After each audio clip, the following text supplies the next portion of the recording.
Magandang araw mga bata. Magandang araw din po. Maaari na kayong magsiupo. Salamat po.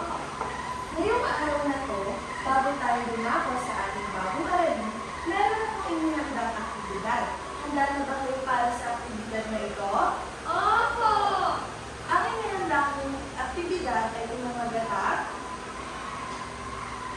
Basahin niyo nga, grade 1. Misteryosong tunog. Makinig kayo para sa ating aktibidad ng misteryosong tunog. Meron ipapakita si teacher ng mga larawan. At tutukuyin niyo kung ano ang mga tunog ng larawan na yon at kung ano ang larawan na yon. Malinaw ba, grade 1? Opo. Para sa unang larawan, maaari niyo bang tukuyin ang tunog at ang larawan na yan? Ikaw nga, Catherine. Ma'am, ang larawan ko na iyan ay isang kampana. Mahusay. Sa ikalawang larawan, maaari mo ba itong tukuyin at sabihin kung anong tunog? Bella?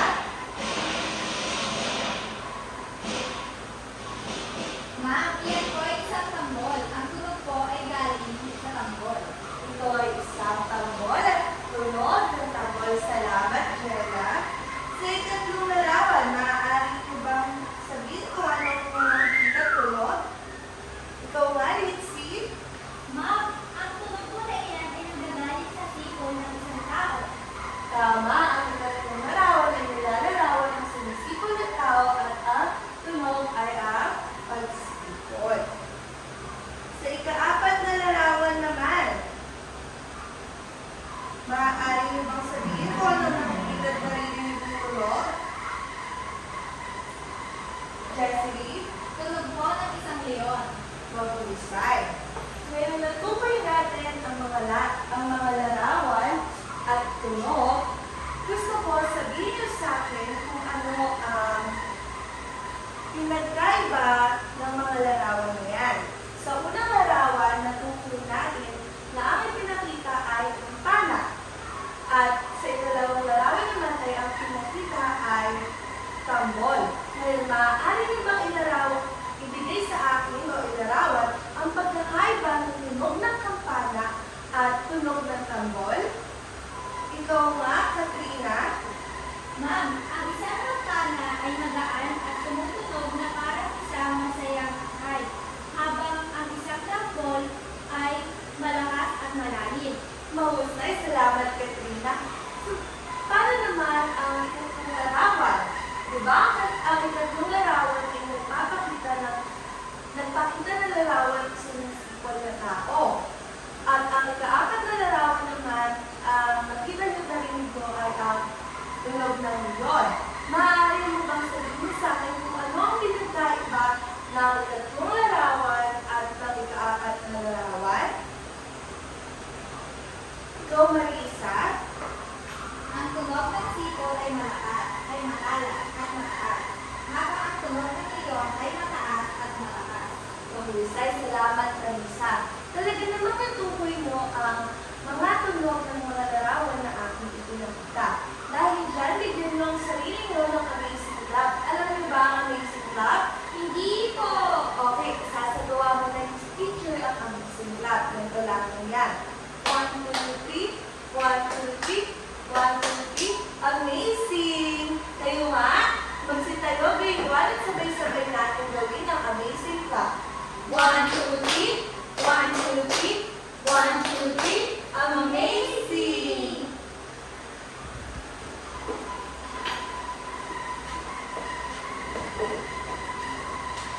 Nakakatuwa naman grade 1 dahil lahat ay nakikipag-partisipasyon sa ating aktibidad. Ngayon, base sa inyong naging aktibidad kanina at sa inyong mga kasagutan, ano sa tingin niyo ang aralin na ating tatalakayin ngayong araw? Ikaw nga, Diel?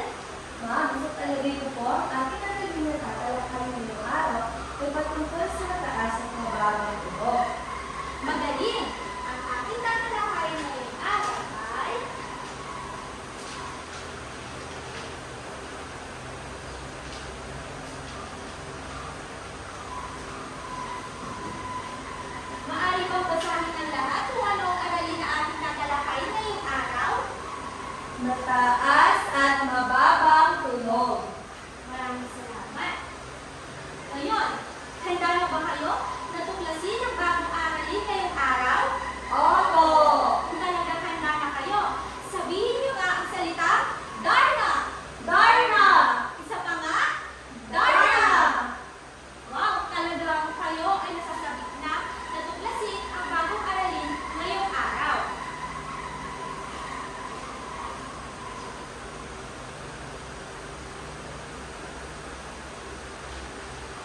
Ngayon, tayo ay kakanta ng isang awitin. Ngunit, bago natin awitin ang isang kantang iyon, ay tayo ay mayroong mga katanungan na ipapabasa ko sa inyo. At ang mga katanungan na iyon ay ito. At mga katanungan na ito ay sasagutin natin pagkatapos natin awitin ang kanta. Maaari mo ba basahin ang unang tanong? Ikaw nga, Jelu. Aling mga salita sa kanta ang may mataas na dulo? Salamat. Para naman sa ikalawang tanong, maaari mo ba itong basahin? Ikaw nga, Jessery. Alin mga salita sa kanta ang may mataas na tulong? Salamat. At para sa huling tanong, maaari mo ba itong basahin? Ikaw nga, Quincy. Paano natin nalalaman kung mataas o mababa ang tunog sa musika? Maraming salamat. Ngunit, ngayon, bago natin simulan ang pag-awit, nais ko sabihin mo sa akin kung ano ang dapat natin gawin habang tayo ay umaawit. Maaari mo ba itong sabihin sa iyong mga kaklase? Ikaw nga, Sheila. Maupo ng maayos, makinig ng mabuti, maghintay bago umawit. Salamat. Ngayon, handa na ba kayo umawit? Opo! Talagang handa na ba? Kung talagang handa na, sumigaw nga ulit ng Darna! Darna! Ayan. Isimulan na natin ang pag-awit. Ang kantang ito ay pinamagatang Mangingisda. Alam niyo ba ang kantang Mangingisda? Hindi ko.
namimili at pataas. Salamat! Ngayon, para sa huling katanungan, maaari mo ba itong basahin? Paano natin nalalaman kung mataas o mababa ang tunog sa musika? Ma'am, nalalaman ko na kung mataas o mababa ang tunog sa musika sa pamamagitan ng mga araw. Kapag nakita natin ang mataas na araw, ibig sabihin po nun ay mataas ang tunog ng musika. Kapag naman po nakikita ang mababang araw, ibig sabihin naman po ay mababa lamang ang tunog ng musika. Salamat! Tunay nga na inyong naintindihan at nakilala kung alin ba ang mga salitang mayroong mataas at mababang tono base dito sa ating awitin o sa ating kanta na inawit kanina.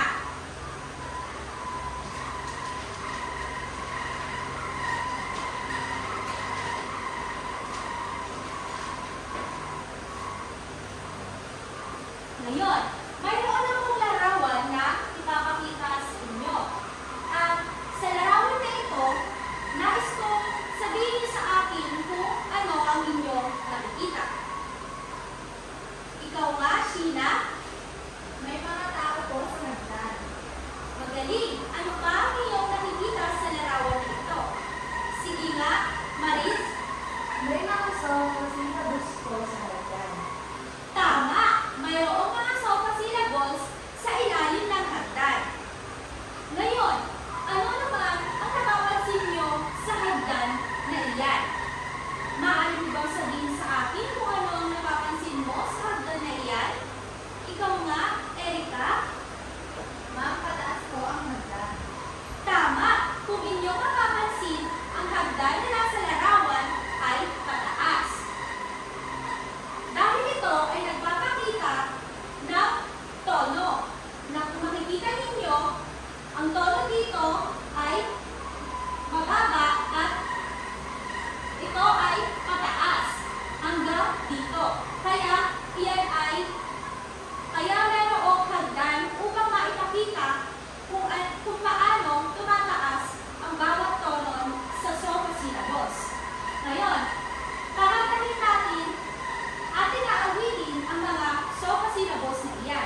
Pinsi? Ang mga syllables po na fa, sol, la, ti, at do ay mayroong mga mataas na tono. Maaari mo bang ulitin ang kanyang sagot? Jessie Lee? Ma'am, ang mga mataas po na sofa syllables ay fa, so, la, ti, at do. Ngayon, sa tingin nyo, tama ba ang kanilang sagot? Opo! Mahusay! Ngayon, base sa mga inyong kasagutan, ano sa tingin nyo ang kahulugan ng mataas na tono?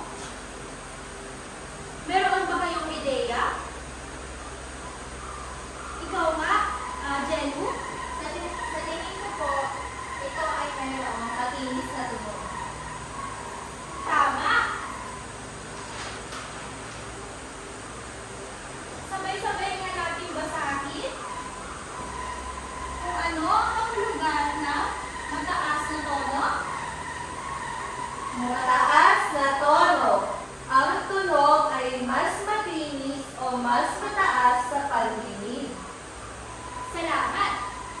Ngayon, base sa kahulugan ng mataas na tono, sino ang makapagbibigay sa akin ng halimbawa ng hayop na mayroong mataas na tono? Ikaw nga, Juliana? Ma'am, ibon po. Magaling! Sino pa ang makapagbibigay sa akin ng halimbawa ng hayop na mayroong mataas na tono? Ikaw nga, MJ? Ma'am, pusa po. Tumpa! Ang lahat ang inyong mga sagot ay tama. At ngayon, kung kanina, ang mataas na tono ay ang fa, sol, la, ti, do, alin naman kaya ang mga soft syllables na mayroong mababang tono? Sino ang makapagsasabi sa akin kung alin sa mga soft syllables na ito ang mayroong mababang tono? Ikaw nga, Veronica? Ma'am, ang mga sofa syllables po na nababang tono ay do, re, at mi. Maaari mo bang ulitin ang kanyang sagot? Dixie? Ma'am, ang mga sofa syllables po na may mababang tunog ay do, re, at mi. Sa tingin nyo, tama ba ang kanilang sagot? Opo! Mahusay! Ngayon, base sa kanilang kasagutan, ano sa tingin nyo ang kahulugan ng mababang tono? Ikaw nga, Maris? Ma'am, sa palagay ko po, mababang tono ay nakahulugan ng malalim dito. Tumpa!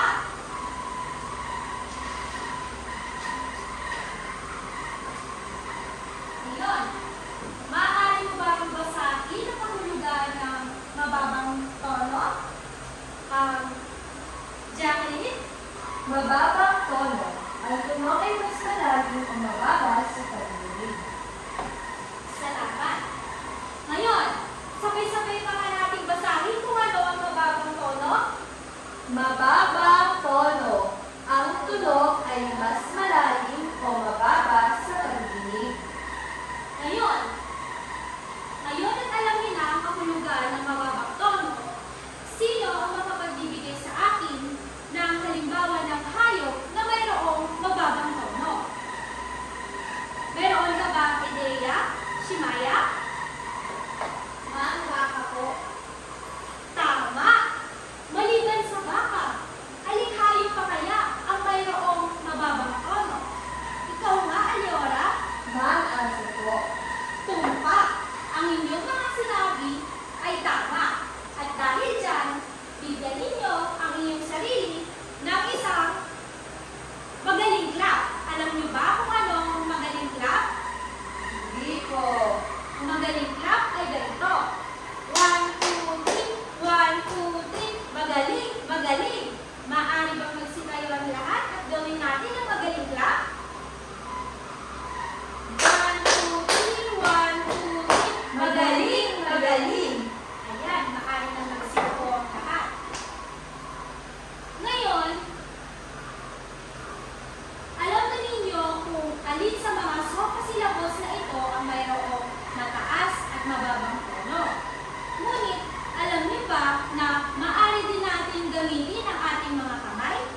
May mga kamay po. Tama, mayroong mga kamay. Dahil ang larawan na ito ay ang tinatawag natin na Koday hand signs. Ano nga ulit ang tawag sa mga ito? Koday hand sign. Tama. Alam niyo ba na ang Koday hand signs na ito ay nagmula sa ideya ni Zoltan Koday? Muli, sino na nga? Kanino na nga nagmula ang ideyang Koday hand sign? Kay Zoltan Koday. Mahusay. Ngayon, ituturo ko sa inyo kung paano ba natin magagawa sa ating mga kamay ang mga sopa syllables at makikita natin ang pagtaas at baba ng mga tono. Ganito lamang iyan. Kapag sinabi natin do, ang kamay ay nakatapat sa may tiyan at ito ay nakasarang kamao. Parang ganito. Nakikita niyo ba? Opo. Ngayon, ang susunod naman ay, ano nga ang susunod? Re. Re. Kapag re naman, ang gagawin natin ay bahagyang nakatagilid pataas ng kamay. Kung kanina dito tayo nagsimula sa may tapat ng tiyan, yun ay ang do. At kapag nag-re naman, ay tataas ang ating kamay. Ngunit ito ay bahagyang nakatagilid pataas. At ang susunod ay Mi. ang mi naman ay patag na kamay o pantay sa lupa. Kung makikita ninyo, ang aking kamay ay tumataas. Ano ang susunod? Fa. Kapag fa naman, ang gagawin ay hinlalaki na nakaturo pababa ang mga daliri na nakaturo pataas. Parang ganito. Nakikita niyo ba ang ginagawa ni teacher? Opo. Ayan. Ang susunod naman sa fa ay So. paano naman kaya ang so? Ang so ay palad na nakaharap paloob. Parang ganito. Nakikita niyo ba? Opo. Ayan. Ano ang kasunod ng so? La. At ano ang gagawin natin sa la?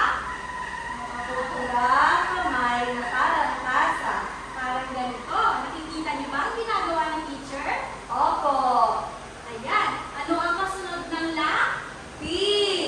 At ano naman ang gagawin natin sa ti? Tuturon nakaturo pataas. Paano kaya iyon? Ang T ay ganito.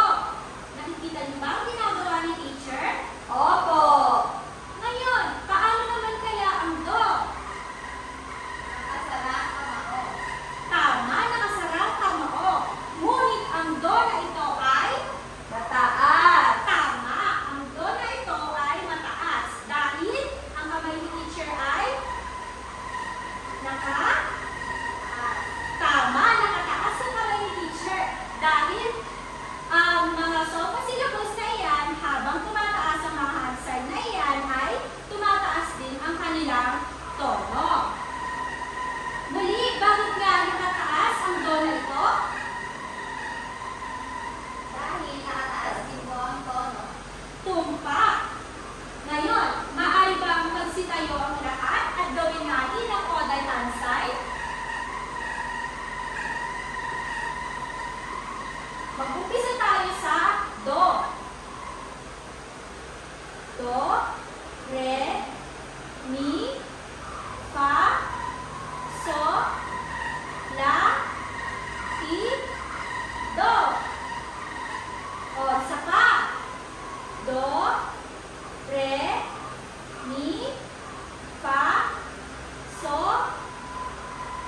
la. Tama ba ginagawa? Parang naliligaw na. La, ganito ang la. La, ti, do.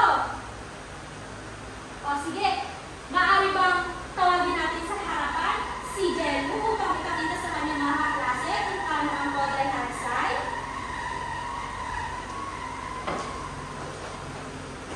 Ganito po ang Koday hand sign. Do, re, mi, fa, sol, la,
naman ay magkakaroon na tayo ng isang aktibidad.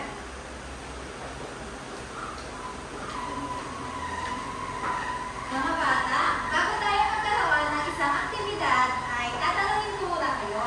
May natutunan ba kayo sa ating aralin ngayong araw? Opo! Kung ganon, kailangan ninyo sagutin ang aking mga tanong. Ngunit sandali lamang ha. Opo!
Ma'am, ang nakikita ko po sa larawan ay isang ibon at ang kanyang tutunog na tono ay mataas.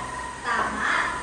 Yan ay isang ibon at ang tono ng kanyang tunog ay mataas. Ngayon, meron na kayong 2 puntos. At meron na rin kayong 2 puntos. Ngayon, isa na lang. Paunahan kayo ha. Opo. Oo, nauna. Ma'am, ang nasa larawan ko ay aso. Ang naririnig ko pong tono at tunog ay mataas. Tama ba? Na mataas ang tunog ng isang aso? Ikaw nga, Catherine? Ma'am, sa tingin ko po ay hindi mo mataas ang tunog ng aso. At sa tingin ko po, ang tunog niya ay mababa. Tama.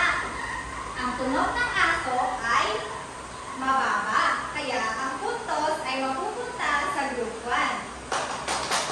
Palakpakan niyo ang inyong sarili. Ang nanalo sa larong ito ay ang group 1. Ngayon, ay meron pa tayo isang gagawin. So, ngayon, ang